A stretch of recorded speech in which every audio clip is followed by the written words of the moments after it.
Sa BRC TSRF, Train Smart, Race Fast, meron kaming program na dalawa, isang aerobic-based building at isang race-specific. So for the aerobic-based building, ang aim natin ma-establish yung aerobic base ng mga athlete para tsaka yung isang main goal doon is ma-establish mismo talaga yung routine na consistent ka tumatakbo kahit naigse, kahit ibaga. Isa consistent na tumatakbo, mabibig yung aerobic base. And yun yung magsisilbi yung foundation para matagalan yung mga longer distance races. Then for the race-specific program like 10K, 21K, so meron nga yung mga specific workouts that will target yung physiological needs ng mga race. So kasama na yung sa workout. So para kumbaga mas ma-focus yung mga kailangan i-improve sa specific distance. Kasi ito yung requirement of 10K, 21K, 42K. So yun yung gusto namin i-share sa BRC and hopefully after ng program ma-absorb nila yun. Kaya na nilang i-train yung sarili nila. Sila lang, maging self-coach din sila in the future. Hello, bali nakatapos na kami na tune-up tsaka time trial. So okay naman yung pagka-pace. Naging matagumpay naman. So nag-beat nila yung record nila na 50 minutes ng 10K. So congrats. Sana ituloy pa nila sa mismong race. Makapag-pair sila lahat. Thank you. The best yung ABB training program ng BRC. Kasi una, i-build niya yung base building ng aerobic building ng katawan mo para makatakbo ng maganda at malayo at hindi napapagod. Tapos, masaya din sa BRC, sa ABB kasi halos lahat doon mga gustong ma-exceed yung kanilang ayan, katulad yan sumisigaw. Ma-exceed yung kanilang time and form sa pagkakataon. ABB, ang muna na-build up sa akin, endurance. Sabi nga nila, age is just a number. So, proud 56. So, first sub-1 ko to. So, thank you sa mga coaches. Thank you. Bye-bye. Ganda po na ABB program na to. Kasi, ano yung discipline mo sa running. And ang babait kasi ng coach, tapos mag-guide ka nila sa program. Like po ako as a multi-sport athlete for 10 years, ngayon pa lang po ako nagkaroon ng structured program sa running. And dahil po wala akong program before, nagkaroon po ako ng injury. Nagka-PFPS po for runners meet. So dahil po kay Coach Angelo and sa support po ng BRC, dahil po nakabalik po ako sa running and nakakatuwa po kasi nabit ko yung PR ko today and nag-move po ako sa runner. And marami po ako naging na friends dahil po dito sa sa running club.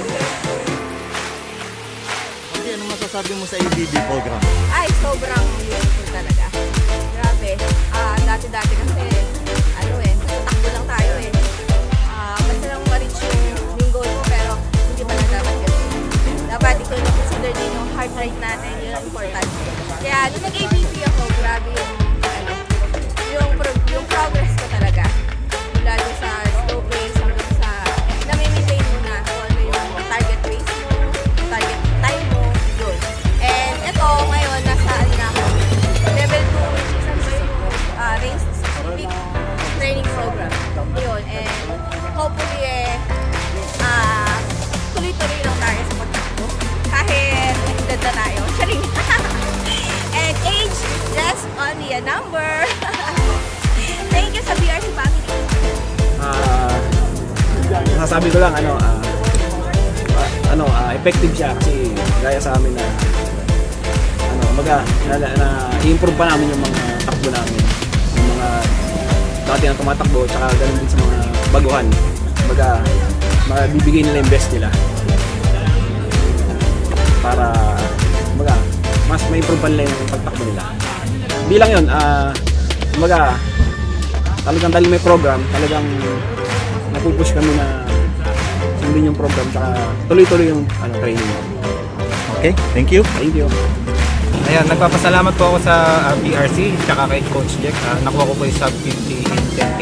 And regarding BRC ABB program, sobrang ganda po nito kasi kung ano man yung goal natin, sigurado ma-achieve.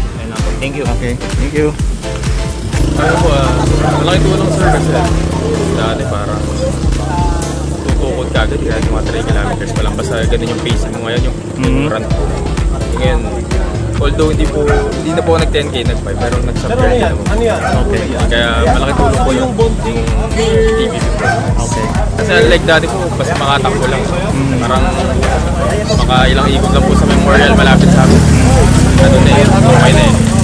Parang po natutunan na kailangan hindi po pala yung pagtakbo is hindi po laging mabilis. Dapat po mas mabagal. Mas nakakatulong po sa pag-run ng matagal. Thank you. I think yung pinakamalaking tulong niya is nabibuild yung aerobic endurance natin para mas makatagal tayo sa mga long runs, hindi tayo mapapagod agad. And we always get to do our best time. Okay. Thank you. ADB ba? Well, actually, super behind na ako din sa program because ang dami kong ginagawa. But really, this is my first time na mag-join sa group na ganito. And I must say na it's the proper training talaga. Sobrang thankful talaga ako sa group na nasalihan ko na kay Coach Jan. So yun. Thank you. Malaking bagay sa sa pagtakbo, especially nabibuild nga nito yung yung base mo. Tsaka mas nalilimit yung injuries. Tapos nape-prepare ka din sa mga races kung ano man yung specific program mo na gusto i-achieve sa run. ABB for me is a really great training program. Masarap na masaya. Yung nagiging balance ang performance mo, yung endurance mo, yung breathing technique mo, nakukuha mo. And besides, yung training program natin, constant talaga na nakapagbigay ng magandang training at teaching sa ating mga players, sa ating mga runners. That's it. Good luck para sa BRC natin, sa mga member. Okay, sir. Thank you. BRC is great because it allows everybody to do their best and everybody is there for each other.